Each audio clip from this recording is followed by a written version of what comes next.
পশ্চিম এশিয়ায় যুদ্ধের আঁচ, ক্রমাগত দাম বাড়ছে জ্বালানির। পেট্রোলের এলপিজি প্রিমিয়াম পেট্রোলের পর এবার শিল্পক্ষেত্রে ব্যবহৃত ডিজেলের দাম বৃদ্ধি। অর্থাৎ একদিকে শিল্পক্ষেত্রে ব্যবহৃত ডিজেলের দাম যেরকম বেড়েছে, সেরকমই দাম বেড়েছে উচ্চমানের পেট্রোলের। শিল্পক্ষেত্রে ব্যবহৃত ডিজেল অর্থাৎ ইন্ডাস্ট্রিয়াল ডিজেল লিটার প্রতি 21 টাকা 92 পয়সা বৃদ্ধি পেয়েছে। 87 টাকা 67 পয়সা থেকে লিটার প্রতি দাম বেড়ে হয়েছে 109 টাকা 59 পয়সা। আর প্রিমিয়াম পেট্রোল লিটার প্রতি 2 টাকা 9 পয়সা বেড়েছে, নতুন দাম 114 টাকা 95 পয়সা। শিল্পক্ষেত্রে ব্যবহৃত ডিজেলের দাম বৃদ্ধির ফলে জিনিসপত্রের দাম বৃদ্ধির সম্ভাবনা।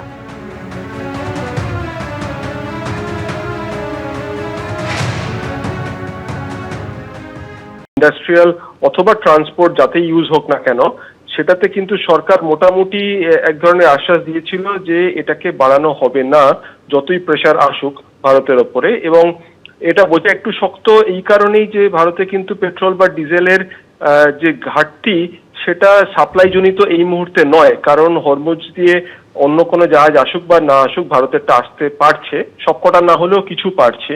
সের উপর চাপ পড়লে যে সবসময়তেই দাম বাড়বে এটা একেবারে নিশ্চিত একটা আউটকাম।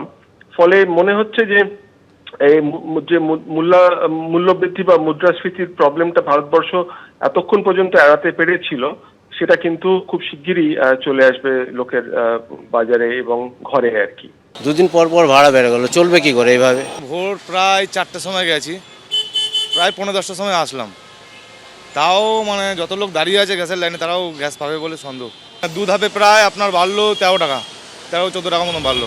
রাত্রিবেলা থেকে অনেকে রয়েছে দাঁড়িয়ে, গ্যাস অ্যাভেলেবেল পাওয়া যাচ্ছে না, অনেক দূর দূর থেকে গাড়ি আসছে। 4 ঘন্টা 5 ঘন্টা দিয়ে লাইন দিয়ে গ্যাস পাওয়ার পরে যদি বলে যে গ্যাস নেই তো কি করা যাবে? সকাল 6:30টায় লাইন দিচ্ছি, এই 11টা বাজে এই গেল। অফিস টাইম ভাড়া কাটতে পারছি, এই আজ সারাদিন ভাড়া কাটা, আবার সন্ধ্যাবেলা কি করবো তাই জানি না। টিকিট না পেয়ে প্রকাশ্যে সরব এবার দিলীপ পত্নী। নাম না করে একাধিক বিজেপি নেতাদের আক্রমণ করেছেন রিঙ্কু মজুমদার।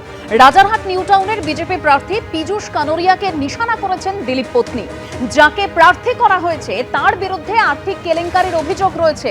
নতুনদের সুযোগ দেওয়া উচিত ছিল।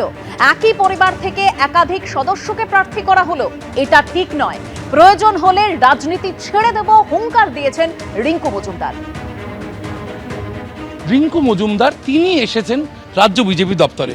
আপনি কখন এসেছেন এবং কি দেখলেন? আমাদের নিউ টাউন বিধানসভাতে যে ক্যান্ডিডেট হলো, মনে হয় আমাদের এখানে হয়তোবা সার্ভে হয়নি। এতগুলো বিধানসভা তো হয়তো এটা হয়তো স্কিড করে গেছে, কারণ এখানে যে ক্যান্ডিডেট হয়েছে তাকে কখনো দেখা গেছে টিএমসির সঙ্গে, কখনো দেখা গেছে বিজেপির সঙ্গে, প্লাস তার একটা ফিনান্সিয়ালি সে অ্যাকিউজড পার্সন আছে, ফিনান্সিয়াল স্ক্যাম আছে। সব ক্যান্ডিডেট ফাইনাল হয়ে গেছে।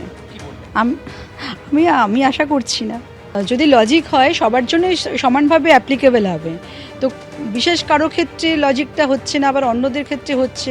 আর তারাও যখন নিজেদের পরিবারের জন্য 2-4টে টিকিট নিচ্ছে, তখন তাদেরও বোঝা উচিত ছিল যে আরেকটা পরিবার থেকেও আবদার দাবি এসছিল, প্রস্তাব এসছিল। তাহলে ভাই আমরা যখন 4-2 বা আমাদের রাইট হ্যান্ড লেফট হ্যান্ড আমাদের আরও টিম যখন হচ্ছে, পাতা নেই কত হয়েছে, রিলেটিভই বলে দিচ্ছি তো এতগুলো। 4 জন আছে এক পরিবার থেকে, আরেক পরিবার থেকে 2 জন আছে, তাদেরও রাইট লেফট হ্যান্ড আছে।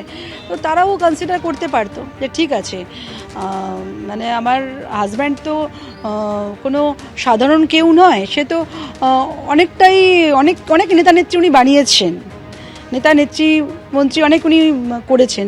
তো সেই যখন বলেছিল যে তার ওয়াইফ তার থেকেও এগিয়ে ছিল, তো একটু কনসিডার করতেও পারতো, চাইলে করতে পারতো। নতুনদের প্রত্যেকবার নতুনদের সুযোগ দেওয়া উচিত।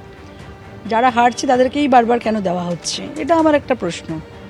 আর আশা করছি না কিছু, আর ফিউচারে আর এক্সপেক্ট করছি না কিছু। হয়ে গেছে, শখ আবদার ইচ্ছে চেষ্টা প্যাক আপ করে দিতে চাই। রাজনীতি ছেড়ে দেবেন? ওরমই ইচ্ছে আছে। এবিপি আনন্দ, এগিয়ে থাকে, এগিয়ে রাখে।